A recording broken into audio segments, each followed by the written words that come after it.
Welcome back. It is the Channel Sport on Sunday, and that is a Dortmund side that have this Hakel and Jack season going on for them. In Europe, they knock everybody up, beat Arsenal blue and black, beat everybody, went to Italy and won. But in the Bundesliga, they've lost 5 out of the last 6 encounter. And right now, they were somewhere maybe 15th on the log. What is happening to my Jürgen? My guys? They are here. Jimmy, how are you? Good afternoon, Ken. Good to be back on set. Jimmy's in the video. I think we need to swap roles. It is well. It's always a pleasure to be here. It's a good afternoon already. I'm actually hoping that United get discombobulated today. Discombobulated.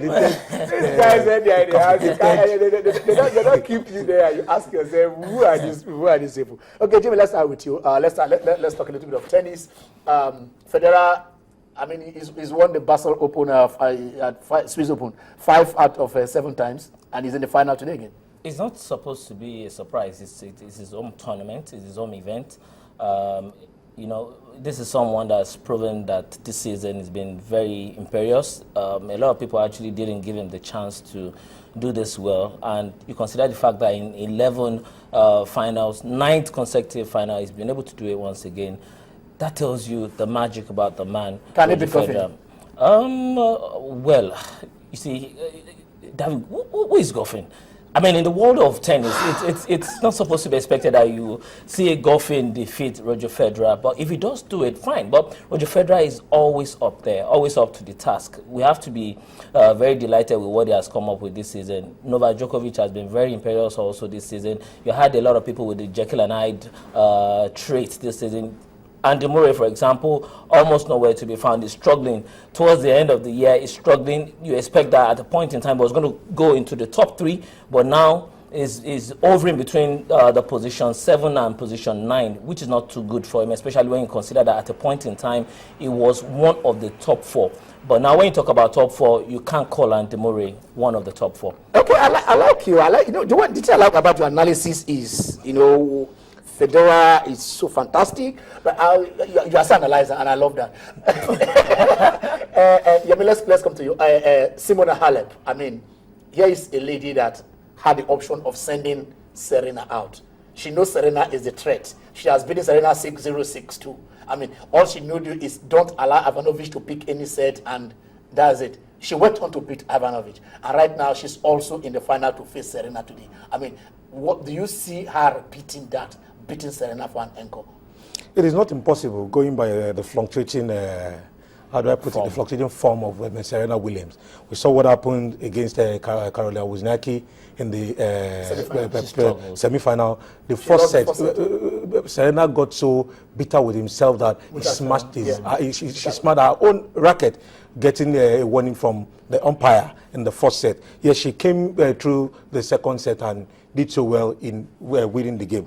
So the final between herself and Halep is going to be a very, very interesting one.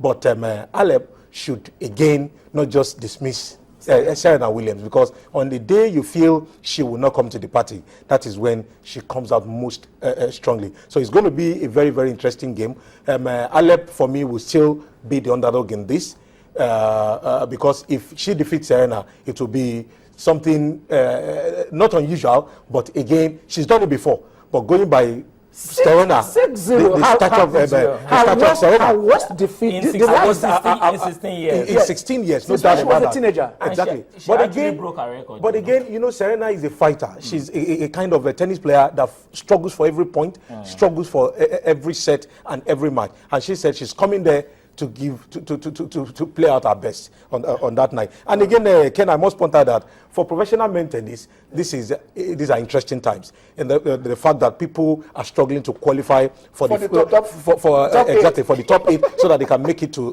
London, the O2 Arena. Yes. We know the kind of the electric nature, exactly, the O2 Arena guarantees. The British boy, the home boy, and the Murray is really, really struggling. Don't forget that he got a win over David David Ferrer, and if he's able to win against Robredo, that's today, he would move to fifth position. Robredo wins. Do you see him? Do you even let us assume? You know, I'm looking at him get in the top. Going to Austin Arena in London. Would he do anything? One thing that has helped him is the withdrawal of Rafael Nadal. Yeah. Because Rafael Nadal actually has qualified, Right. but now he has ended his own season by saying So that he's pushed going him. for his The surgery. bigger question, where's Amelie Morrismo? No, he is doing well. Well, you No, said he's doing well. no. He won a tournament. This Yeah. is Before- this is Which for tournament Gent did he win? Murray, whichever way you want to look at This it. is Playing this- against which challengers? After the US Open, Murray came out and After all the said, slams have been concluded, wait. Don't forget that we still have the Paris Masters, which is the last, many the ranking final, points? How many ranking 1,000 points. That is a lot.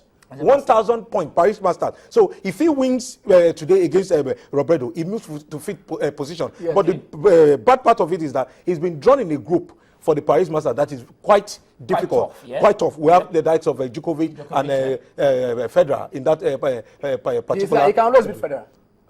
Don't say that in front of you.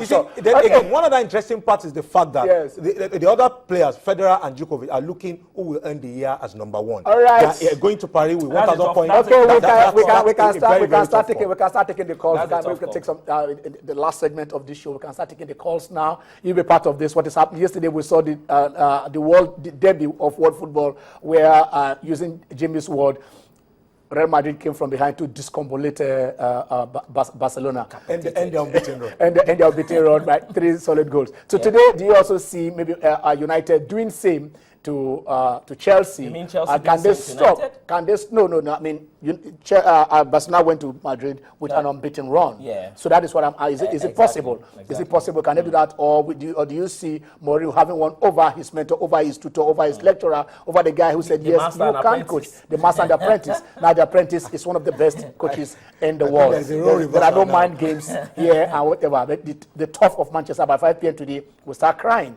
Where do you think it is pendulum will swing? And also, gentlemen, Nigerian football, the court says whatever in Warri and the AGM before it were null and void. I mean, where are we going from there? we are going back.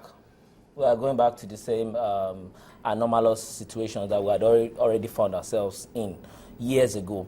Now, the question begs, are we going to flout the decisions of the court based on the fact that football matters are not meant to go to court, especially when issues of criminality has already come into this?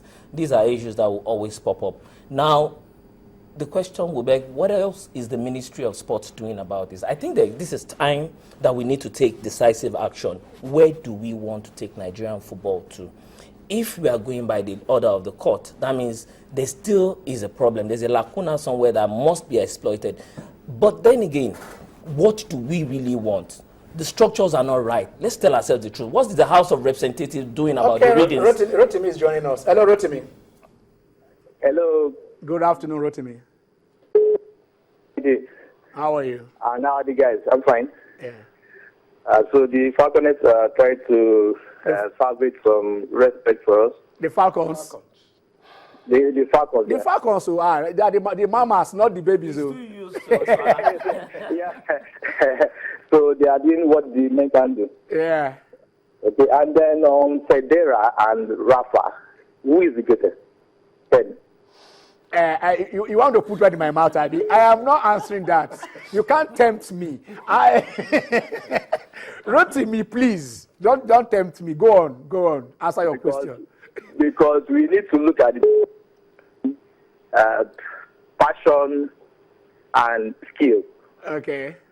Rafa is the greatest with respect to passion, but Roger is the greatest with respect to skill and the greatest of all time. Oh yeah, I love that. Yeah, you cannot be this long in the sport with about 3 generations of tennis players. You have seen the Sampras, you have seen the Agassi, the end of that era, and he was introduced to the era of the Australian guy, and that's 18 Hewitt, and all those Porobovic, all those guys with long names.